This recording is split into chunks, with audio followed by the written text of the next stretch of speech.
Welcome to the Mind of Basketball Podcast, also known as the M.O.B podcast. I'm Evan. And I'm Ja. And this is our basketball podcast where we recap, break down, analyze players and teams from the previous games from the previous day. How are you this Wednesday afternoon, Ja? Forget about how I feel. How does the NBA feel right now? Like, what's going on? Like, bro, has it been me or have you noticed like how most of these games so far throughout this first 2 weeks have just been blowouts or week and a half?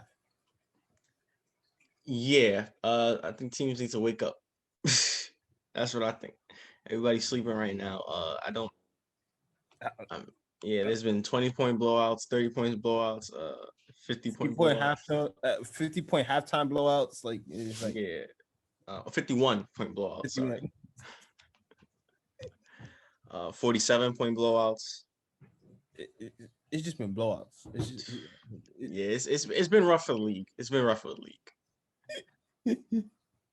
But I hope everyone's having a good day. I hope everyone will have a good day. As we just discussed, it's been a rough couple of weeks for a lot of teams in the league and a lot of games, some primetime games, and we're gonna discuss them tonight.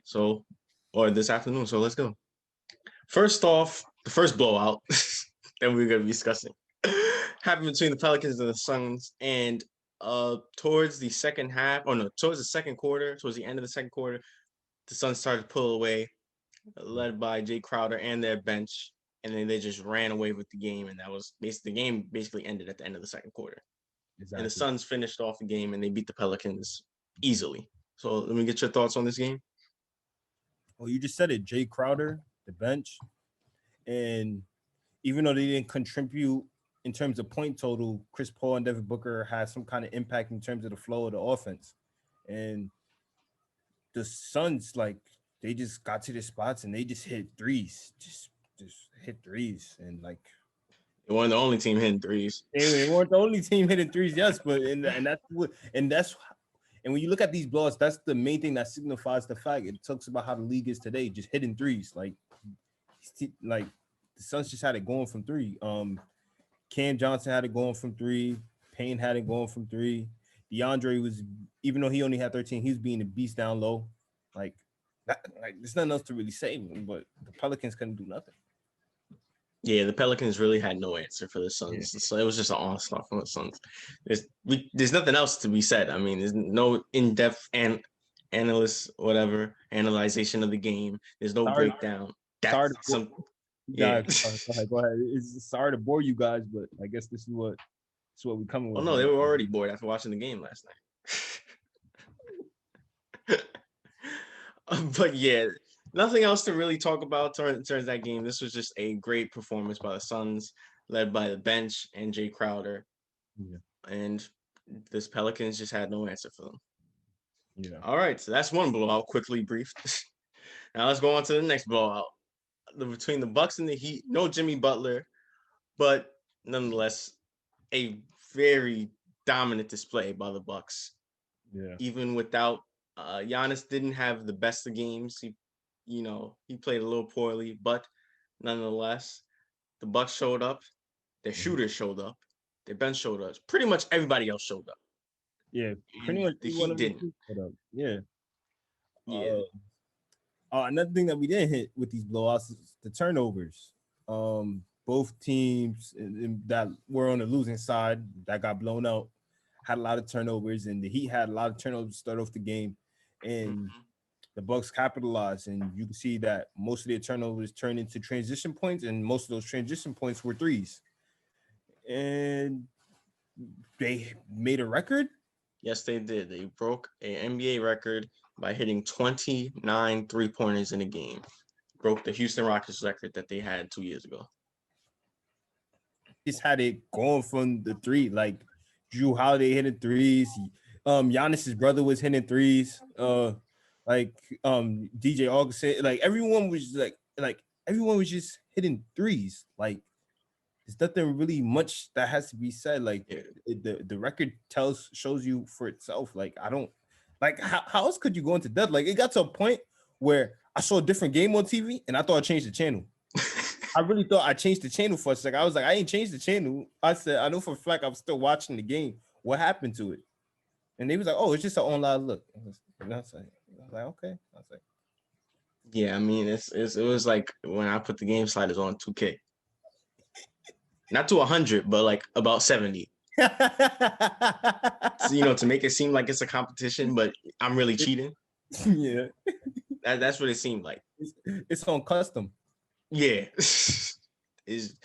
I mean, that was just embarrassing.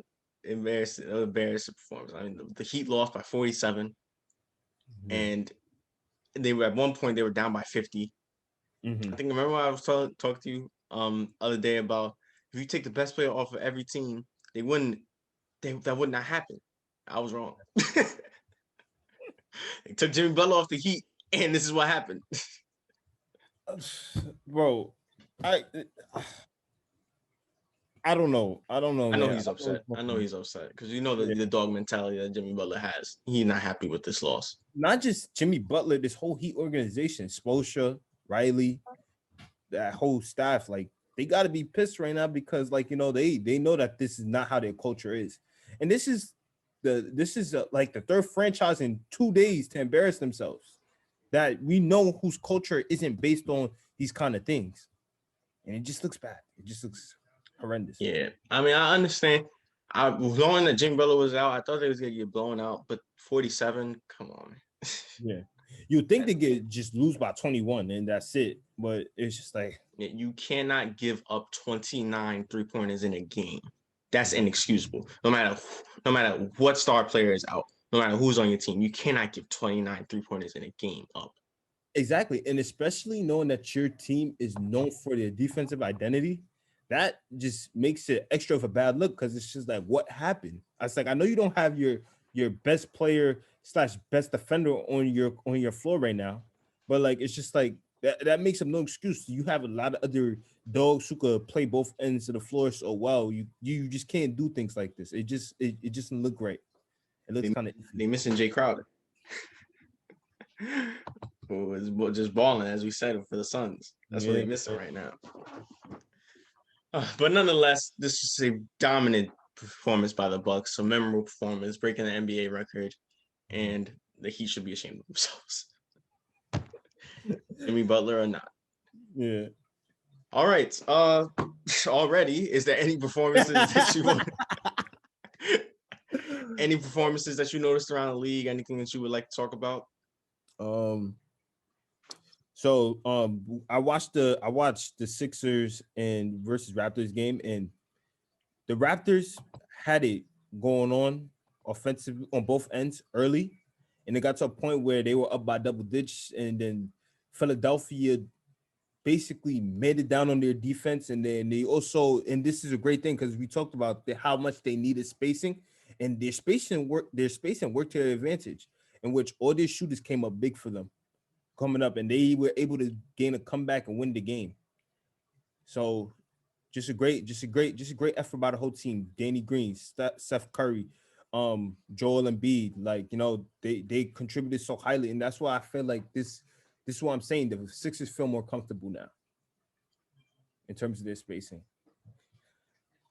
Other game, the Pacers versus Celtics was really one of the best team efforts in terms of both sides playing both ends of the floor so well. It got to a point where the refs didn't even let him play. They call no fouls, no nothing. They just let him play. You talk about both ends, Victor Oladipo doing what he does, Sabonis doing what he does in the low post, Miles Turner commanding the play. Even though I feel like he should be the one making the jump this year, he was doing so well on this team. And then you also got what happened? You want to say Miles Turner should have made a jump 3 years ago. I agree with you, but I don't know what's going on with him. But speaking with the Celtics, and on the other side, the Celtics, like they were all clicking, like passing, getting each other spots, creating space, just doing everything, like doing what we know the Celtics historically would do, playing that team ball, and it worked out in their favor as they were able to close out the game. Yeah, and this was the second game that they had against the Pacers where it was really tight and really close, and effort, well played by both teams and both coaches. But the last game, it just happened that Sabonis had that game winning layup, and this game won in the Celtics' favor. Yeah. So yeah, is there anything else that you want to say? Speak about? Sacramento's coming. I'm Sacramento. It's crazy because I felt like even though we had them in our minds, we didn't put them as a surprise team. But they're in, and I also heard people talk about this on NBA TV. How there's no bad teams in the West right now. There's legit like no bad teams in the West right now. Like everybody really has a chance to make the playoffs. We already know who's locked for the top ones, but we don't. But the bottom is really competitive, and Sacramento is one of those teams that look like they can make a hunt. I know it's early, but they look like they can really make a hunt. And whoever that ESPN report is, you got to really put up footage. Put up footage. I like you put up the footage because De'Aaron Fox is showing you. What did you say about me? Yeah, I'm about to make you look. I'm about to make you look stupid. Yep. But that was a ridiculous report anyway. I don't know why he got that. I mean, they must have some beef. Well, he works with ESPN, so son should tell you. Yeah, this was a good win by the Kings. I mean, but the Nuggets didn't have Jamal Murray. They didn't know. But they did beat them when they did have Jamal Murray. That is true.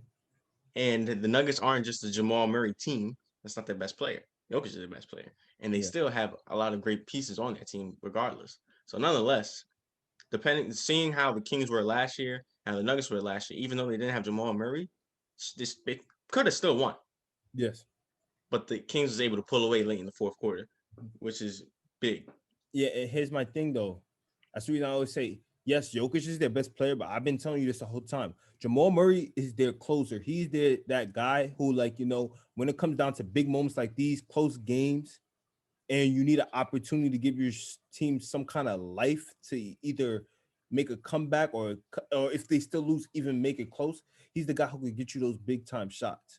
Like Michael Porter Jr., talented offensively, yes, but he's not there yet. Or and Monty Morris is good, Will Barton is good, and Paul Millsap are good, but they're some are past their prime and some are just not at Jamal Murray's, obviously not at Jamal Murray's caliber to do things in those closing moments. And I felt like if Jamal wouldn't have played, it probably wouldn't have been a closer game. Don't get me wrong, it was a dogfight. It was close at a certain point, but then Sacramento pulled away at the end. So imagine if they had Murray as the opportunity to close that gap. Then it kind of been closer than what the score shows. Yeah, I agree with you on that. I see your point, but all right. What I want to discuss was first. Yeah. Cavs undefeated, not anymore. The Knicks defeated the Cavs 95-86. And listen, man, Julius Randle is out there hooping. He is out there balling. Stuff that Lakers fans been trying to, see from him when he was on the Lakers. Mm-hmm. He's just a really, really good player. And he kind of been stuck on bad teams. When he was on the Lakers sucked. He's on the Knicks now. The Knicks aren't as good. Well, as right now, we aren't as good as we got to see for the season if they're going to be good or not. But he's a player that can do everything. And now he's showing everything. I think he had a triple-double on this game, if I'm right. Yes, he did. He did have a triple-double. And he played great against the Bucks when the Knicks beat them by 20. Mm-hmm. And he's just a dynamic, versatile player. I feel like he's getting better. It's just that he might be unnoticed because of the teams he's played on. Yeah, and also you forgot to mention he also balled out in the loss against Philadelphia. He balled out in that loss. Yeah. And he's always been a really good talent, underrated big man in his league. But of course, when you're going against the likes of AD, all those really good power forward / centers in the league, of course you're not gonna get that much attention. Along with the fact you're playing on bad teams, of course you're not gonna get that attention. But he's a really talented big man who could do it on both sides. I feel like he's really good. He's more offensive than defensive, of course, but he's really good. He's really good. Yes, he is. But that's with the Knicks. The Knicks been playing pretty good basketball. Tom Thibodeau got them working hard and all that, which Yeah. is what I love to see as a Knicks fan and just as a basketball fan. Mhm. I said two things. My fault. Three things. Second thing, Magic 4-0. Just wanted to put that out there. They beat the Heat opening night. They beat the Wizards twice. And now they beat a really young Thunder team. Well, not a young team, but a really tough Thunder team. Yeah. And I saw some of the game. It was really good. I mean, Vucevic just got crossed.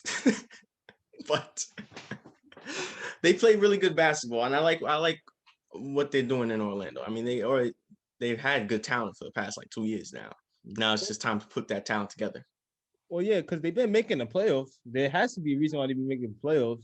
Well, yeah. And in the East, yeah, I know it's the Eastern Conference, but they had to have been really good enough to make it. You know what I mean? They have good pieces. Vucevic has been an all-star.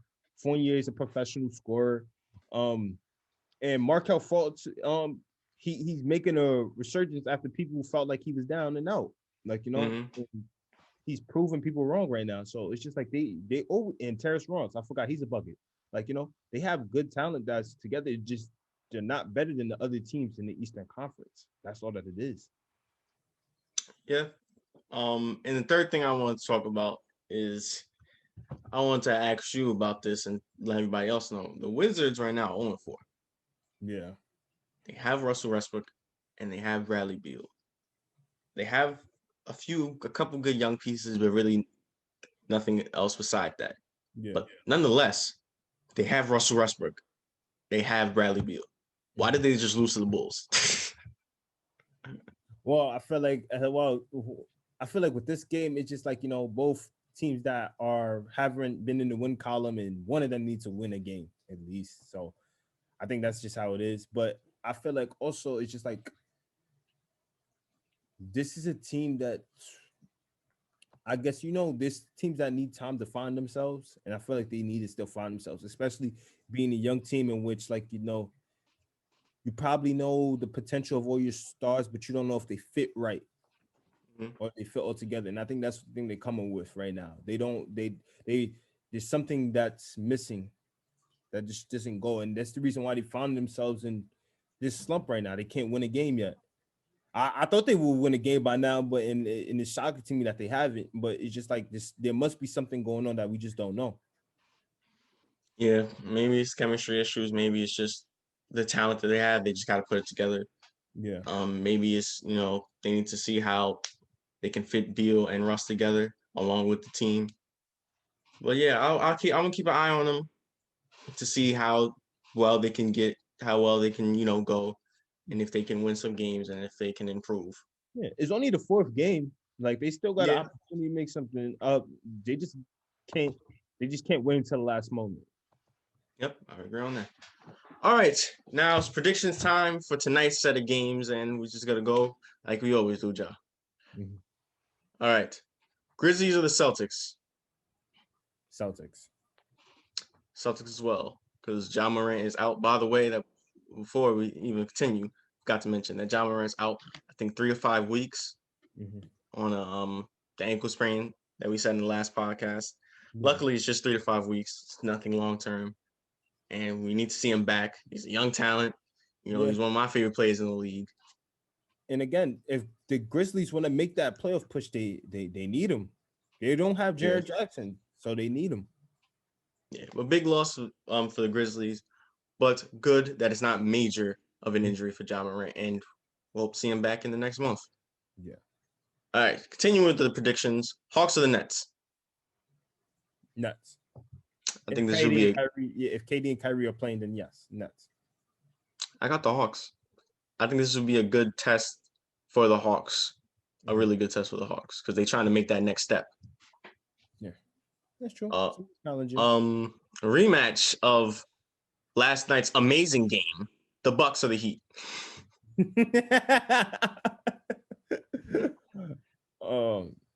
I feel like Miami's gonna bounce back, but I still got the Bucks winning this one. I got the Bucks winning as well. Hornets or the Mavericks? Mavericks. I got the Hornets. Spurs or the Lakers? Lakers. Lakers as well. And lastly, the Blazers or the Clippers? I'm gonna go with the Blazers with this one. I'm going to go with the Blazers as well. By the way, the two games that we'll be covering mainly, since they're going to be on TV, is the Bucks and the Heat, and the Blazers and the Clippers. Okay. Well, all right. Now I think it's time to wrap things up. Any final thoughts, Ja? Look, we can't make fun of the Clippers anymore now. For getting blown out? Yeah, we can't make fun of it. I know what happened at halftime, but like it's like all these blowouts happening at this point. We really can't make fun of them anymore. People making fun of the Clippers because it's fun to make fun of the Clippers because of their kind of attitude and all that, and who they're in the city with.